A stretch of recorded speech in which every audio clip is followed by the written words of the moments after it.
네, 오늘 본문의 말씀을 통해서 계속적으로 예배 시리즈로 예배는 삶의 방식이다. 그리고 1.6 곱하기 6, 11.2 알 수 없는 설교 제목을 가지고 한번 같이 말씀을 나눠보고자 합니다. 제가 20대 중반에 이제 좀 방황하는 시간들을 끝내고 다시 주님 곁으로 돌아왔을 때 하나님께서 제가 드럼을 전공했거든요. 세상 하던 그 음악 손을 다 내려놓게 하시고 그 예수전도단이라는 선교단체와 사랑의 교회가 이렇게 연결돼서 제가 한 2년 넘게 이렇게 예배팀에서 드럼으로 섬겼던 기간이 있었습니다. 여름 수련회 기간이라서 그때 이제 안성수양관에서 수련회 한다고 해서 같이 좀 했으면 좋겠다고 하셔서 거기도 함께 동참했었는데요. 그때 첫째 날 있었던 일입니다.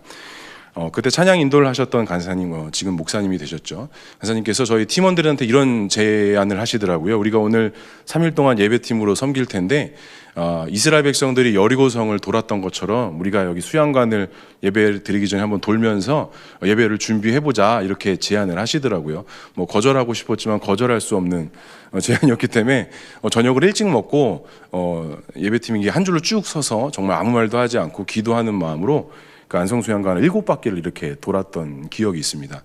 저는 성화가 덜 돼 있던 터라 이게 도대체 무슨 의미가 있나, 이게 무슨 연습일을 좀 차라리 좀 더 하면 좋지, 이게 무슨 의미가 있나, 이런 생각도 하긴 했는데요. 뭐 감사하게도 그렇게 돌아서 그랬는지 모르겠지만 그날 저녁 이렇게 예배 찬양 섬기는 가운데 큰 실수하지 않고 뭐 스틱도 놓치지 않고 뭐 사인도 놓치지 않고 예배를 잘 드렸던 것으로 기억하고 있습니다. 우리가 이처럼 알고 있는 오늘 본문의 내용은 이스라엘 백성들이 하나님의 언약의 약속에 따라 그 마지막 관문이라고 할 수 있는 여리고성 점령을 앞두고 하나님께서 이스라엘 백성들에게 매일 한 바퀴씩 여리고성을 돌고 마지막 7일째는 7바퀴를 돌면 어떻게 된다고 하시죠? 성이 무너질 것이다 라는 이런 말씀을 주시고 이스라엘 백성들이 순종하고 그에 따르는 본문의 내용입니다. 오늘 본문의 말씀을 통해서 예배는 삶이 되어야 되고 우리의 삶은 예배가 되어야 한다라는 큰 주제 안에 같이 함께 말씀을 나누고자 합니다. 첫 번째로 하나님은 여리고성을 점령을 위해 이스라엘 백성들에게 무엇을 명령하셨을까요? 우리 3절의 말씀을 함께 읽어보겠습니다. 시작.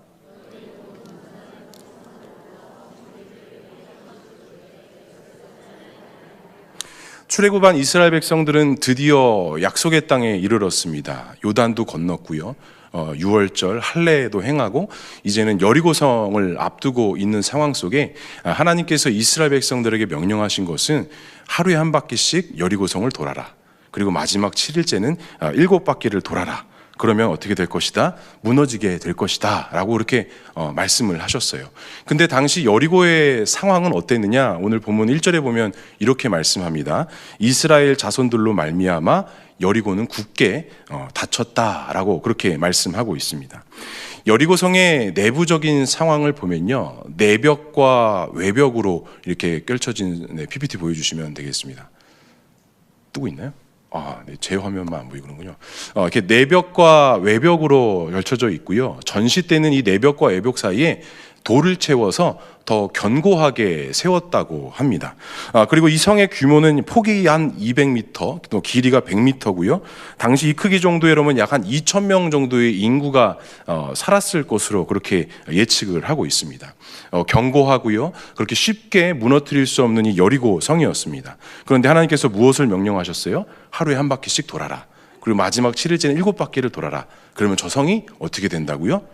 무너진다라는 뚱딴지 같은 소리를 이스라엘 백성들에게 지금 하셨던 것이었어요. 상식적으로 본다면 하나님께서 이 여리고성을 약속해 주셨다면 이스라엘 백성들에게 군사적인 정보를 주셔야 됩니다.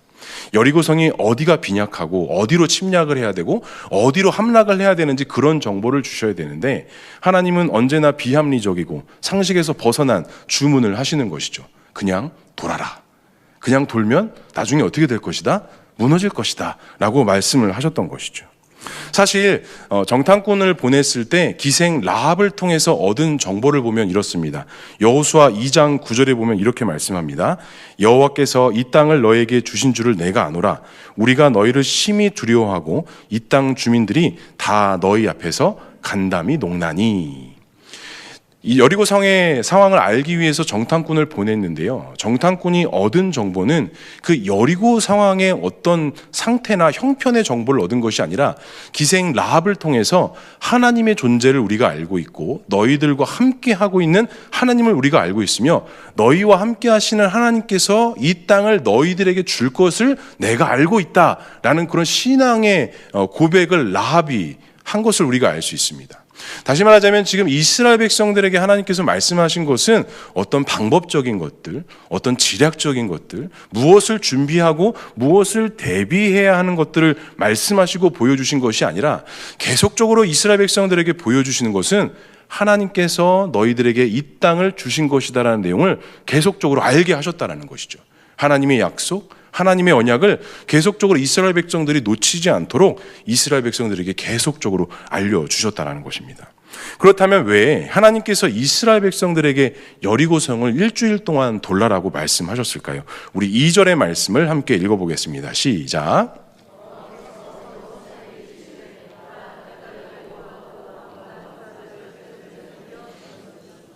뭐예요? 돌기 전에 무엇을 먼저 약속하신 거예요? 승리를 약속해 주셨습니다. 돌지도 않았는데요. 이미 하나님께서는 이스라엘 백성들에게 그 왕과 그 왕들과 이 손들을 너희들한테 다 줄 것이다라고 약속을 주셨어요. 이스라엘 백성들의 어떤 힘과 승리, 어떤 이런 것들이 보장되어져 있지 않는 상황 속에 하나님께서는 이스라엘 백성들에게 내가 이것을 너희들에게 줄 것이다. 너희들에게 약속한 대로 내가 허락할 것이다 라고 말씀하셨다라는 것이죠. 그리고 이어지는 3절에 보면 성 주위를 이제 돌라라고 말씀하십니다. 이렇게 보면 우리가 알 수 있는 것이 한 가지가 있습니다. 여리고성의 점령은요, 군사적인 힘이 필요한 것이 아닙니다. 여리고성의 점령은 하나님의 방법으로 점령해야 한다는 것이에요. 또한 여리고성의 점령은 하나님의 명령과 이스라엘 백성들의 철저한 순종함으로 해야 한다는 것입니다. 그리고 여리고성의 점령은 하나님께서 이미 승리로 주어주신 약속이었다라는 것이고요. 여리고성의 점령은 하나님의 임재와 역사로만 가능하다라는 것을 하나님께서는 계속 이스라엘 백성들에게 말씀하셨다라는 것이죠. 그렇다면 하나님께서 오늘 이 시대를 살고 있는 저와 우리 모두에게 주신 약속은 과연 무엇이 있을까요? 또한 우리가 하나님의 언약의 약속에 따라 우리가 넘어뜨리고 쓰러뜨려야 할 여리고성과 같은 상황과 문제들은 과연 무엇이 있을까요? 그렇습니다. 여리고성의 점령은 무력이 필요한 것이 아닙니다. 큰 깨달음이나 인간이 생각할 수 있는 어떤 방법적인 요소가 필요한 것이 아닙니다.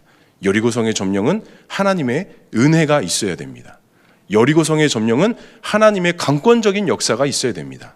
여리고성의 점령은 하나님의 임재가 있을 때 그 성을 점령할 수 있다라는 것입니다. 사랑하는 성도 여러분, 간절히 소망합니다. 우리의 삶 속에 주어주신 약속의 말씀을 따라 인간의 방법과 생각으로 우리가 무너뜨리고 점령해야 될 여리고성을 무너뜨리는 것이 아니라 하나님의 약속을 붙잡고 하나님의 임재를 통해 하나님의 강권적인 역사를 통해 그 여리고성과 같은 문제들을 점령하고 이겨나갈 수 있는 저와 우리 모두가 될 수 있기를 주님의 이름으로 간절히 축복합니다. 그렇다면 두 번째로 여리고성을 돌 때 반드시 지켜야 할 것은 무엇이었을까요? 우리 6절과 10절의 말씀 연속해서 읽어보겠습니다. 시작.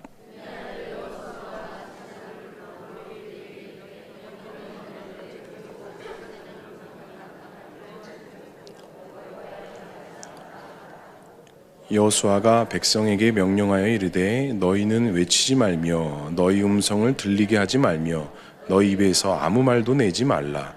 그리하다가 내가 너희에게 명령하여 외치라 하는 날에 외칠지니라 하고.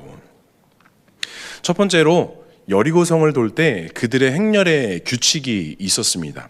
무장한 호위병이 앞에 있었고요. 그 뒤를 제사장이 따랐고 그 뒤에 법궤가 있었고 그 뒤에 또 무장한 호위병이 이렇게 따라가고 있었습니다. 요단강을 건널 때는 저 무장한 호위병들이 있지 않았는데요. 여리고성을 돌 때는 이 무장한 호위병이 함께 법궤랑 함께 했다라는 것을 알 수 있습니다. 그리고 이 법궤에 대해서 이 6일 동안의 사건을 기록하고 있는 본문에서 법궤라는 말이 14차례나 기록이 되면서 하나님의 말씀이 이스라엘 백성들이 여리고성을 도는 행렬과 함께 했다라고 말씀에서 강조하고 있습니다. 출애굽 이후에 언제나 그러했듯이 하나님께서는 이스라엘 백성들과 함께 하셨을 뿐만이 아니라 이스라엘 백성들이 어디로 어떻게 무엇을 해야 하는지를 항상 법궤를 중심으로 하여서 이끌어 가셨고 보여주셨고 함께 하셨다라는 것이죠. 지금까지의 과정을 보면 항상 모든 하나님의 메시지는 분명했습니다. 내가 너희와 함께한다. 너희가 해야 될 것은 오직 나만 바라보고 나만 의지해야 한다라는 것을 하나님께서 계속적으로 말씀하셨다라는 것이죠. 그래서 이스라엘 백성들이 여리고성을 점령하는 이 상황도 철저하게 하나님만을 붙잡아야 하는 것이었습니다. 철저하게 하나님만을 의지하고 하나님의 인도하심에 따라 순종하는 길을 걸어갈 때 하나님께서 이와 같은 역사를 나타내신다는 것을 계속적으로 말씀하셨다라는 것이죠. 그렇기 때문에 하나님의 법궤가 앞서가는 것은 그 모든 길에, 모든 과정 속에, 모든 방법을 누가 주관하신다? 하나님이 주관하신다라는 것입니다. 오늘 이 시대를 살고 있는 저와 우리 모두에게도 동일합니다. 임마누엘 되시는 예수 그리스도가 우리와 함께 하신다라고 말씀하셨습니다. 그리고 마태복음 28장 20절 우리가 잘 알고 있듯이 내가 세상 끝날까지 너희와 항상 함께 있을 것이다 라고 말씀하시면서 이 땅에서 구원받은 백성으로 누구와 함께하고 무엇이 기준이 돼야 되고 어떠한 말씀에 따라 살아야 하는지를 계속적으로 예수님을 통해서 우리에게도 말씀하고 계셨다라는 것이죠. 내가 걸어가는 것 같고 내가 행하는 것 같지만 우리와 함께 하시는 예수 그리스도께서 언제나 우리의 발걸음을 인도하시고 우리 안에 거하시는 성령께서 우리가 무엇을 해야 할지 어떻게 해야 할지를 그때그때마다 깨닫게 하시면서 우리를 이끌어 가신다라는 것입니다. 두 번째로 살펴볼 것은 오늘 여리고성의 점령은 유월절을 지키고 시작되었다라는 것입니다. 우리가 읽진 않았지만 앞선 장에 보면 요단강을 건넌 이후에 하나님께서는 이스라엘 백성들에게 40년 만에 유월절을 지키라고 하셨고 할례를 행하셨습니다. 첫 번째 할례와 유월절은 그들이 행한 이후에 홍해를 건너고 홍해가 닫혀지면서 애국 군사가 몰살되는 구원의 은혜를 경험했습니다. 그리고 이어지는 두 번째 할례와 또한 유월절을 지킴으로 이제는 하나님께서 여리고성을 점령하시고 이 또한 역시 하나님의 구원의 역사 속에 하나님께서 행하시는 은혜 속에 이 모든 것들이 펼쳐질 것이다라고 말씀하고 계셨다라는 것이죠. 오늘의 사건도 마찬가지입니다. 땅에 소산머를 묻고 40년 만에 행했던 하나님의 이 할례와 유월절을 지킨 이후에 이스라엘 백성들 안에 하나님의 놀라운 구원의 은혜가 펼쳐지기 시작한다는 것입니다. 그렇기 때문에 오늘 이 여리고성의 점령에 절대로 이스라엘 백성이나 여리고성이 주인공이 될 수 없습니다. 오늘 본문의 주인공은 이스라엘 백성들이 아닙니다. 여호수아도 아닙니다. 오늘 본문의 주인은 바로 누구이십니까? 하나님 한 분이시라는 것입니다. 우리가 몇 주간에 걸쳐서 예배에 관한 설교를 계속적으로 듣고 있습니다. 우리 성도님들 다 기억하고 계시지 않죠? 네. 근데 중요한 거는 이 예배의 주인공은 누구시다? 하나님이시다라는 거예요. 예배의 대상은 누구다? 하나님이시라는 중요 메시지를 우리가 잊지 말아야 됩니다. 오늘 본문 역시도 여리고성의 점령은 하나님의 임재와 기적을 통해서만 나타난다라는 거예요. 이스라엘 백성들이 어떤 힘이 있었기 때문에 이스라엘 백성들이 어떤 조건들을 갖췄기 때문에 이 여리고성이 무너지는 것이 아니라 하나님의 절대적인 임재와 절대 주권 속에 그 하나님의 강권적인 역사로만 가능하다라는 것입니다. 마지막으로 세 번째 중요한 것은 제사장이 일곱 양강 나팔을 잡고 불어야 됐다라고 말씀하고 있습니다. 여기서 양강 나팔이라는 것은 원문에 보면 출애굽기와 여호수아에서는 양강 나팔로 쓰여졌지만 다른 본문에서는 희년이라는 말로 사용이 됐습니다. 다시 말하자면 양강 나팔을 불고 여리고성을 도는 것은 무엇을 선포하는 것이냐? 하나님의 희년을 선포하시면서 죄되었던 종되었던 자에게 자유와 해방을 선포하는 하나님의 소리를 나타내는 것으로 사용되어졌다라는 것이죠. 다시 말하자면 지금 7 제사장들이 양강 나팔을 불고 여리고성을 도는 것은 무엇을 선포하는 것이냐? 하나님의 회복이 있을 것이다. 하나님의 예배하는 것을 통해 하나님의 임재가 있을 것이다. 하나님의 놀라우신 강권적인 역사가 나타날 것이다라는 것을 선포하면서 불면서 그 여리고성을 돌기 시작했다라는 것이죠. 또한 출애굽기 19장 13절에 보면 모세가 시내산에서 십계명을 받을 때 하나님의 임재의 소리를 나타낼 때 이 같은 단어가 또 쓰여졌습니다. 이러한 용례를 통해서 우리가 알 수 있는 것은 출애굽기 때 시내산에서 십계명을 받았을 때나 하나님의 희년이 선포될 때나 오늘 여리고성을 돌 때나 무엇을 통해서만 가능하느냐? 하나님의 임재와 하나님의 선포와 하나님의 회복의 은혜가 있을 때 이 모든 것들이 가능하고 하나님이 주인공 되시고 하나님의 역사로만 가능하다라는 것입니다. 그렇다면 이제는 이스라엘 백성들이 무엇을 해야 됩니까? 하나님의 임재, 하나님의 회복이 있기 위해서는 하나님 앞에 예배하고 하나님을 찬양하고 하나님을 경배할 때 하나님의 강권적인 역사가 있다라는 것이죠. 다시 말하자면 이 6일 동안 여리고성을 한 바퀴씩 돌고 7일째 7바퀴 도는 행렬의 행위는 다른 어떠한 것을 바라는 것이 아니라 하나님의 임재가 있기를 소망하고 하나님의 역사가 있기를 간구하는 이스라엘 백성들의 예배였다라는 것을 우리가 알 수 있습니다. 바로 나를 예배하고 하나님의 임재가 있을 때 하나님의 역사가 있다라는 것. 스코틀랜드의 개혁교회 신학자인 싱클레어 퍼거스라는 사람이 이런 말을 했습니다. 당신의 삶에서 가장 중요한 것은 하나님을 예배하는 것입니다. 당신은 이것을 위해 만들어졌습니다. 오늘 우리에게 주신 메시지가 무엇일까요? 하나님의 임재는 오직 무엇을 통해서만 가능하다? 우리의 지으심대로, 우리의 사명대로 우리가 하나님을 예배할 때 가능하다라는 것이죠. 우리의 모든 것이 하나님을 예배하는 것입니다. 바로 이 언약의 약속을 붙잡고 우리가 신앙으로 살아가는 것, 세상 속에서 살아가는 것, 어떠한 것이 주어진 간에 우리가 이스라엘 백성들이 그 하나님의 임재를 사모하고 예배했던 것처럼 우리 역시도 우리의 모든 것은 하나님을 예배하고 찬양한다라는 것이죠. 그래서 우리는 이야기합니다. 예배는 삶이 되어야 되고 삶은 예배가 되어야 된다라고 이야기합니다. 이스라엘 백성들이 매일매일 입 밖으로 소리를 내지 않고 오직 하나님의 임재가 있기를 기대하며 걸었던 것처럼 우리가 이 시대를 살고 있는 우리 역시도 매 순간순간 우리의 경험, 우리의 생각, 우리의 고집, 우리의 말을 많이 내뱉는 것이 아니라 우리의 모든 삶과 상황 속에 하나님의 역사와 하나님의 임재가 있도록 우리는 예배하고 찬양할 때 하나님의 강권적인 역사가 우리의 삶을 통해 나타난다는 것입니다. 어떤 주석가는 또 이 본문을 이렇게 해석합니다. 여리고성을 도는 6일을 우리의 삶 속에 비유하며 우리가 살아가는 월요일부터 토요일까지 마치 우리의 삶의 예배를 살아야 되는 것처럼 우리도 이렇게 여리고성을 이렇게 돌아야 합니다 라고 해석하면서 이스라엘 백성들이 만약에 1일째부터 6일째까지 하루에 한 바퀴씩 도는 것을 행하지 않았다면 7일째 7바퀴를 돈들 100바퀴를 돈들은 절대로 그 여리고성은 무너지지 않았을 것이라는 것입니다. 다시 말하자면 우리의 삶 속에서도 매일 하나님을 예배하고 찬양하는 삶을 살아가야 우리도 매 순간순간마다 하나님과 상관없는 사람으로 살아가는 것이 아니라 우리의 삶 속에서 매 순간 예수님과 동행하여서 그 예수님과 함께하는 삶을 살 때 우리가 주일날 드려지는 이 예배가 하나님께서 기뻐 받으시는 예배가 되고 하나님의 임재가 있고 하나님의 역사가 나타나는 예배가 된다라는 것입니다.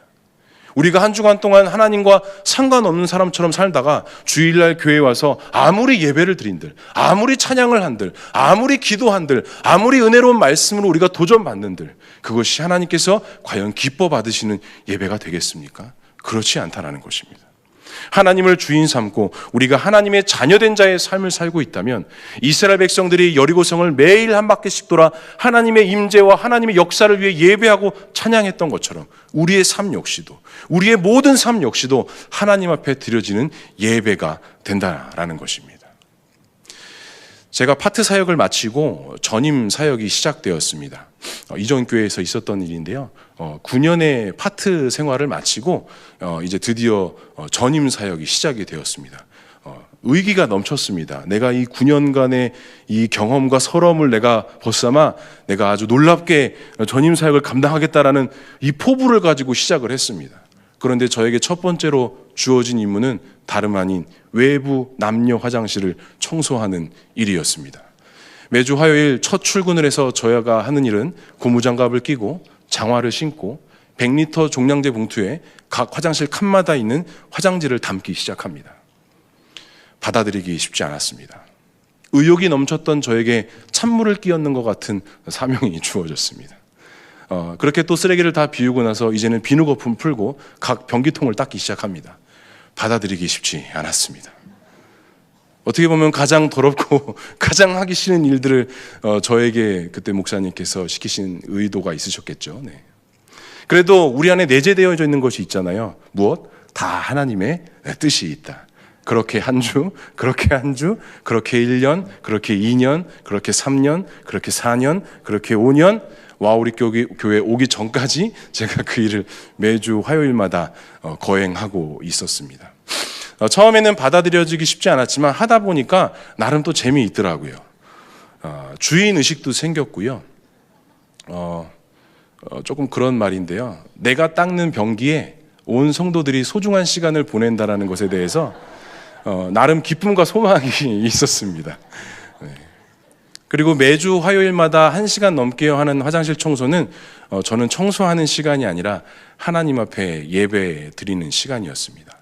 한 주간의 사역을 시작하며 화장실 청소하는 것이 처음에는 힘들었지만 어느 순간부터 한 주간의 사역을 시작하는 첫 예배 시간이 바로 저는 화장실 청소의 시간이었습니다. 그리고 와우리교회 왔을 때 가장 좋았던 것은 더 이상 화장실 청소를 하지 않아도 된다는 기쁨과 감사가 있었습니다. 그런데 요즘 들어 그때가 참 그립습니다. 그렇게 땀 흘리고 그렇게 수고하고 그랬던 시간들이 지금 되게 그리운 것 같습니다. 처음에는 이해가 되지 않고 받아들여지기 쉽지 않지만 한 주간의 사역을 감당하면서 그것들은 저에게 예배가 되기 시작했고 기쁨이 되기 시작했고 소망이 되기 시작했습니다.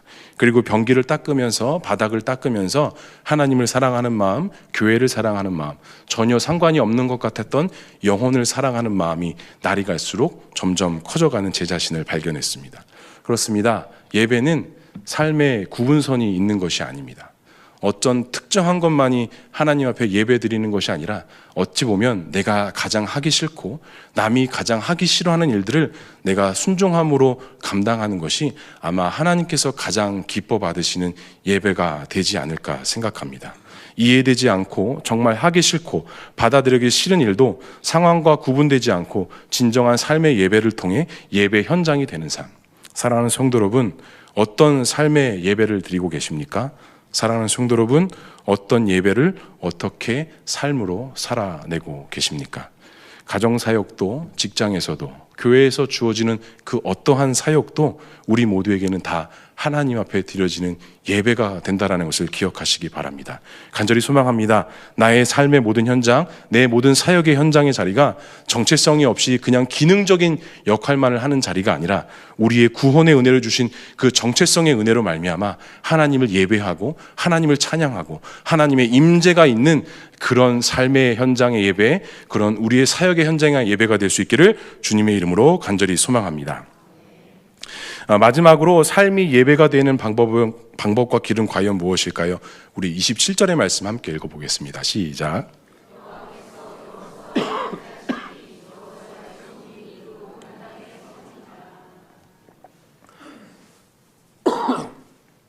죄송합니다. 감기가 좀 다른 날 걸렸어야 되는데 감기가 걸려가지고요. 여리고 성이 무너지고 마지막 말씀을 보게 되면 여호와께서 여호수아와 함께 하시니 여호와의 소문이 그 온 땅에 퍼졌다라고 6장을 마무리하고 있습니다. 여호수아가 뭘 한 것이 있었을까요? 이스라엘 백성들에게 어떤 이럴 만한 갖춰진 자격이 있던 것이 있었을까요? 절대 그런 것이 있지 않았습니다. 여호수아에게도 어떤 군사적인 리더십, 어떤 칭찬받을 만한 것들이 어떻게 보면 찾아볼 수 없었습니다. 여호수아와 이스라엘 백성들이 유일하게 했던 것은 하나님의 말씀 앞에 순종하는 것이었습니다. 그런데 이스라엘 백성들에게 남은 것이 무엇이었습니까? 여호와께서 여호수아와 함께 하시니 여호수아에 대한 소문이 그 온 땅에 퍼졌다라고 말씀하고 있습니다. 청소년들 판사로 유명했던 천정호 판사가 지금 변호사가 되셨더라고요. 이런 말을 어느 한 교회 집회에서 했는데요. 제가 잠깐 소개해 드리겠습니다. 여러분의 삶이 예수 그리스도가 되십시오. 그러면 아무도 여러분을 함부로 대하지 못할 것이라고 생각합니다. 우리가 말로만 살아계심을 증명하는 것이 아니라 우리의 삶으로 증명해낼 수 있다고 생각합니다. 여러분 속에 예수 그리스도의 생명이 살아있다면 그 살아있는 생명을 보고 사람들은 좋아할 것입니다. 여러분 속에 생기가 넘쳐야 합니다. 예수 그리스도의 향기가 넘쳐야 합니다. 그러면 말하지 않아도 그리스도인들을 사랑할 것입니다. 라는 말을 남기셨더라고요. 우리의 삶이 예배가 된다라는 것, 우리의 삶 전체가 예배가 된다라는 것, 우리의 삶을 통해서 그리스도가 나와 함께 하시고 예수 그리스도의 복음이 전해지고 나타난다라는 것. 다시 말하자면 우리의 삶 자체가 하나님 앞에서 예배가 되고 하나님 앞에서 정직한 예배의 삶을 살아갈 때 우리의 삶을 통해서 우리가 그리스도인 것을, 예수 그리스도가 생명 되신다라는 것을 나타나고 드러나게 된다라는 것입니다. 그래서 고린도후서 2장 14절과 15절에 보면 이렇게 말씀하고 있습니다. 우리 함께 읽어보도록 하겠습니다. 네, 제가 읽겠습니다. 항상 우리를 그리스도 안에서 이기게 하시고 우리로 말미암아 각 처에서 그리스도를 아는 냄새를 나타내심에 하나님께 감사하노라. 우리는 구원받은 자들에게나 망하는 자들에게나 하나님 앞에서 그리스도의 향기니라 라고 말씀하고 있습니다. 사랑하는 성도 여러분, 임마누엘 되시는 주님께서 언제 어디서나 우리와 함께 하신다라고 말씀하셨습니다. 부활하신 예수의 생명으로 매일매일 여리고성을 돌듯 주님을 예배하고 찬양하는 우리 모두가 될 수 있기를 주님의 이름으로 간절히 축복합니다. 이번 설교를 준비하면서 또 본문을 묵상하면서 이런 기도를 했습니다. 하나님, 또 입만 살아서 하는 설교가 되고 싶지 않습니다. 하나님, 이 본문의 말씀을 통해서 제가 먼저 무엇을 적용하고 무엇을 실천할 수 있을까요? 그저 책 몇 자 읽고 하는 설교가 되고 싶지 않습니다. 하나님, 내가 무엇을 실천할 수 있을까요? 무엇을 순종할 수 있을까요? 이런 기도를 했는데요. 어느 날 하나님께서 제 마음 가운데 이렇게 말씀하시더라고요. 너도 한번 돌아봐라 라고 말씀하시더라고요. 그래서 즉각적으로 순종했습니다. 그리고 제가 살고 있는 아파트 단지를 보니까 딱 거리가 1.6km더라고요. 그래서 오늘 설교 제목 1.6 곱하기 6 곱하기 11.2를 이제 실천하기 시작했습니다. 매일 하루에 한 바퀴씩 돌고 마지막 7일째는 7바퀴를 한번 돌아보기로 결단을 내렸습니다. 그리고 드디어 첫날 시작됐습니다. 넘겨주시죠. 혼자 하면 자신 없어서 가족들을 설득했습니다. 먼저 아내를 설득했고요. 자녀들을 설득했습니다. 그리고 아무 죄 없는 강아지까지 첫날에 행보가 시작이 됐습니다. 아이들에게 설명했습니다. 아빠가 이런 설교를 해야 되는데 아빠 혼자 걷기는 좀 재미없을 것 같고 너희들과 같이 함께 걸었으면 좋겠다. 그리고 이 본문을 설명했습니다. 이스라엘 백성들이 여리고성을 돌 때 아무 말도 하지 않고 한 줄로 서서 하나님을 예배하고 찬양하고 걸었대. 우리도 한번 매일매일 이렇게 한번 해보자. 네, 그렇게 하겠대요. 그리고 첫날 시작이 됐는데요. 그 계획은 딱 30초 만에 무너졌습니다. 예상하지 못했던 장애물을 만났습니다. 스타트하자마자 아이들이 갑자기 뛰기 시작합니다. 아이들이 뛰니 강아지까지 뛰기 시작합니다. 이것은 아니었습니다. 그래서 아이들을 다시 불러 세웠습니다. 야, 이게 아니야. 다시 한번 우리가 일렬로 서서 하나님을 찬양하고 예배하며 이 길을 걸어가야 돼. 말이 끝나기 무섭게 아이들이 이런 말을 합니다. 탕후루가 먹고 싶어. 마라탕이 먹고 싶어. 설득하기보다는 빨리 이 상가 지역을 벗어나는 것이 방법이라고 생각을 했습니다. 하지만 또 예상하지 못했던 장애물을 만났습니다. 바로 놀이터였습니다. 아이들이 놀기 시작합니다. 그리고 믿었던 저의 아내도, 첫째 아들도 저 시소를 타며 놀기 시작합니다. 누가 어른인지 누가 애인지. 그래서 저도 에라 모르겠다. 이 사진을 저도 시소를 타면서 찍고 말았습니다. 첫날의 행보는 이렇게 잘 마쳤습니다. 그리고 둘째 날도 시작이 됐습니다. 2월 13일 화요일 동일하게 강아지까지 6명이 나와서 한 바퀴를 무사히 걸었습니다. 셋째 날이 시작됐습니다. 드디어 첫 번째 낙오자가 발생했습니다. 막내딸이 난 더 이상 여리고성을 돌지 않겠다 라고 선언하면서 아빠 혼자 갔다 오라고 하며 이제는 막내딸을 제외한 4명이 함께 셋째 날을 걸었습니다. 다음 목요일입니다. 두 번째 낙오자가 발생했습니다. 둘째 딸이 드디어 나도 돌기 싫다며 집안에 남아있기로 하고 이제는 저 아내, 아들 이렇게 3명이 목요일 날 걸었습니다. 다음 금요일입니다. 금요일 날은 저에게 위기가 찾아왔습니다. 이때 금요일 날 제가 새벽 설교를 했고요. 금요 철야가 끝나고 집에 가니까 11시 반 정도 되더라고요. 이걸 해야 되나 말아야 되나 고민하던 찰나에 그래도 여태까지 한 게 아까워서 나가자 그랬더니 아들도 다행히 따라 나갔습니다. 그래서 3명이서 금요일 날 한 바퀴를 돌았습니다. 그리고 토요일입니다. 착각하지 마세요. 똑같은 옷을 입고 왔다고 해서 절대로 같은 날 돈 게 아닙니다. 네. 신방을 마치고 집에 들어간 이때 한 8시 정도 됐고요. 드디어 3명이 함께 걸었습니다. 나머지 2명은 회복 불가능이었습니다. 그리고 저희 집에서 가장 성령이 충만한 첫째 아들이 드디어 토요일 날 이상한 말을 하기 시작했습니다. 아빠, 진짜 내일 7바퀴 돌 거예요? 성령 충만한 줄 알았던 제 아들이 저에게 유혹을 하기 시작합니다. 아빠, 굳이 돌 필요가 있을까요? 사탄아 물러가라 하면서 그 유혹을 이겨내고 토요일 날 마무리를 졌습니다. 드디어 이제 마지막 날입니다. 11.2km가 시작이 됐습니다. 안타깝게도 저희 집에서 가장 성령 충만했던 첫째 아들이 낙오하고 말았습니다. 그리고 이날은 저희 교구 척사대회가 있어서 다 끝나고 오니까 집에 오니까 한 8시 정도 됐더라고요. 또 아마 기억하실지 모르겠지만 그날 비가 또 되게 많이 왔습니다. 그리고 무거운 발걸음과 또 이날 또 개인적으로 마음과 좀 몸이 되게 힘든 날이었거든요. 그래서 우산을 쓰고 그래도 영원한 동반자 짝꿍과 함께 길을 걷기 시작했습니다. 한 바퀴를 돌고 2바퀴를 돌고 3바퀴를 도니 이미 신발과 바지가 무릎까지 다 젖어 있는 상태였습니다. 이게 운동이라면 별 긴 거리가 아닌데 3바퀴를 도니까 너무 지치더라고요. 그래서 저희 아내에게 이야기했죠. 잠깐 쉴까? 그래서 저희 아내도 힘들었는지 잠깐 쉬자고 하더라고요. 그래서 편의점에서 빨대커피 2개를 사고 버스 정류장에 앉아서 비를 피하면서 이렇게 커피를 마시면서 이야기하는데 그냥 너무 힘드니까 제가 아내한테 이런 이야기를 했습니다. 야, 한 주간 동안 우리가 하나님 앞에 결단하고 순종하니 하나님이 기쁘셔서 하늘에서 눈물을 흘리셔서 이렇게 비가 내리나 보다라고 했더니 너무나도 이성적인 저희 아내는 저한테 이렇게 이야기를 했습니다. 그냥 오는 거야. 무슨 하나님이 눈물을 흘리셔. 그냥 오는 거야. 그렇지. 이제 마지막 4바퀴를 더 돌기 위해서 발걸음을 딱 내딛었는데요. 정말 신기하게도요. 비가 딱 멈추는 거예요. 그래서 제가 아내한테 또 이렇게 이야기했죠. 이것 봐라. 우리가 발걸음을 내딛으니 하나님이 비를 그쳐주시지 않느냐 했더니 저희 아내가 또 이렇게 얘기합니다. 그냥 그친 거야. 잠깐 그친 거야. 그렇게 마지막 4바퀴를 무사히 완주했습니다. 8시부터 시작했던 그 11.2km는 11시가 넘어서야 막을 내렸습니다. 그러면 이제 뭘 해야 되죠? 소리를 질러야 됩니다. 소리를 질렀더니 아파트가 무너지지 않더라고요. 무너질 줄 알았는데 무너지지 않더라고요. 그런데 제가 한 주간 동안 하나님의 말씀에 순종하고 이 길을 걸어가면서 큰 깨달음을 한 가지 한 것이 있습니다. 제 마음속에 무너뜨리고 싶었던 여리고성을 작정한 것이 있었거든요. 이것을 하나님께서 무너뜨리시기를 기도하는 마음으로 한 주간 걸었는데요. 무너졌을까요? 안 무너졌을까요?